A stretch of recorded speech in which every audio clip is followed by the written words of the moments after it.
উপজেলাতে প্রত্যেকটা ইউনিয়নে দিবেন বা কয়টা ইউনিয়নে দিবেন আপনি একটু আমাকে যদি অবগত করেন। আমরা পাঁচতম সানপুরা ইউনিয়নের বিএনপি সভাপতি হিসাবে কাজ করছি।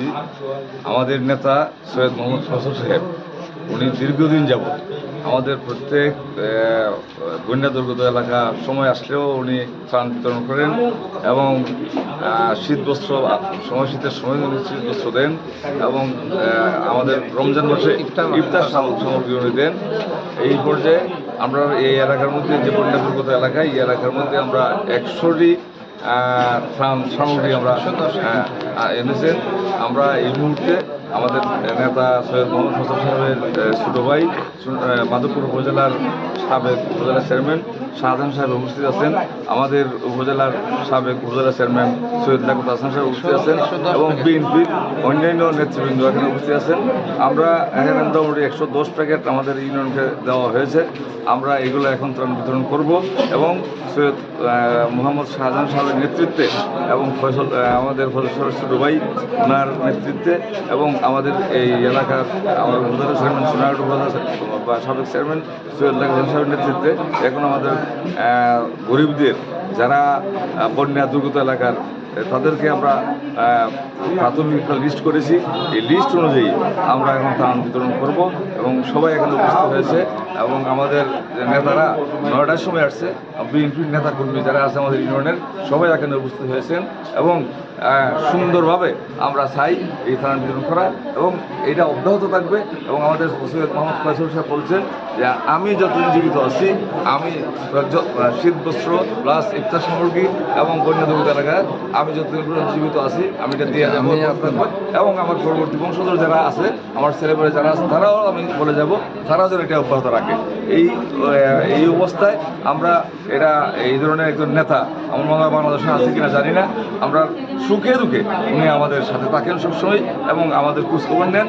যখনই আমরা সুবিধা হয় তখন উনি আসেন, দেখেন আমাদেরকে, আইয়া আমাদের এই পাশে দাঁড়ান এবং বিভিন্ন বিপদ আপদে বিভিন্ন সামগ্রী দিয়ে আমাদেরকে সাহায্য সহযোগিতা করেন।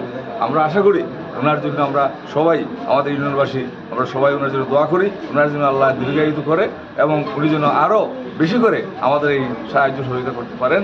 আজকের সবাইকে আমি ধন্যবাদ জানিয়ে আমি আমার বক্তব্য শেষ করছি। আসসালামু আলাইকুম ওয়া রাহমাতুল্লাহি ওয়া বারাকাতুহু। আচ্ছা, আমি আপনার কাছে একটা প্রশ্ন রাখি যে আমরা জানি 16 বছরের দীর্ঘ এই টাইমে পেশিবাদী সরকারের পতনের পর বাংলাদেশের বিভিন্ন জেলায় উপজেলায় ইউনিয়নে মানে সংখ্যালঘু বা আমাদের যে অর্থাৎ আওয়ামী লীগ সরকার পতনের পর আওয়ামী লীগের উপর আমাদের ইউনিয়ন থেকে বা সংখ্যালঘুদের উপরে কোনো নির্যাতন হয়েছে কিনা বা এরকম একটা কথা উঠছে যে বিএনপিরা এখন বর্তমানে মানে এরকম আন্দোলন বা সংখ্যালঘুদের উপরও আক্রমণ করছে। আপনি কি মনে করেন এই বিষয়ে একটু বলেন তো। আপনি জেনে খুশি হবেন আমাদের 5ই আগস্ট আমরা পুনরায় স্বাধীনতা অর্জন করেছি। 16 বছর যাবৎ এই ফ্যাসিবাদী সরকার শেখ হাসিনা সরকার আমাদেরকে হত্যা মামলা বিভিন্ন মামলা দিয়ে আমাদেরকে নির্যাতন করছে, আয়নাঘরে আমাদের নেতাকর্মীদেরকে বন্দী রাখছে। আমরা এখন মুক্ত হয়েছি। আমাদের এই এলাকায় আমাদের যখন 5 তারিখ স্বাধীন হয়েছে আমরা 6 তারিখ প্রত্যেক ওয়ার্ডে আমাদের নেতৃবৃন্দরা বিভিন্ন জায়গায় মিটিং করেছি এবং বলেছি যে এখানে যদি কোনো কারণে কোনো কেউ আক্রমণ করে বা কোনো আক্রমণাত্মক কোনো কার্যক্রম হয় এবং বিভিন্ন মন্দিরগুলোতে আমরা গেছি, তাদেরকে বলছি আমরা আপনাদের সাথে আছি। আমরা যে কোনো সময় আমরা মোবাইল নাম্বার দিয়ে আসছি, যদি কোনো অসুবিধা কেউ করে আমাদেরকে আপনারা মোবাইল করবেন, আমরা সঙ্গে সঙ্গে হাজির হয়ে যাব এবং প্রত্যেকটা ওয়ার্ডের নেতৃবৃন্দকে আমরা নিয়ে মিটিং করেছি, সাথে সাথে আপনারা সেই জায়গায় পৌঁছে যাবেন। আমাদের ইউনিয়নের মধ্যে এমন ধরনের কোনো ঘটনা ঘটে নাই এবং আমাদের যে মন্দিরগুলো আছে বা হিন্দু ভাই যারা আছে তাদের সাথে কাঁধে কাঁধে কাঁধ মিলিয়ে আমরা একত্রে বসবাস করছি। আমাদের ইউনিয়নের মধ্যে এমন কোনো দুর্ঘটনা ঘটে নাই। আপনারা হয়তো জেনে খুশি হবেন আমরা এখন পর্যন্ত আমরা একতাবদ্ধভাবেই আছি, সারিবদ্ধভাবে আছি।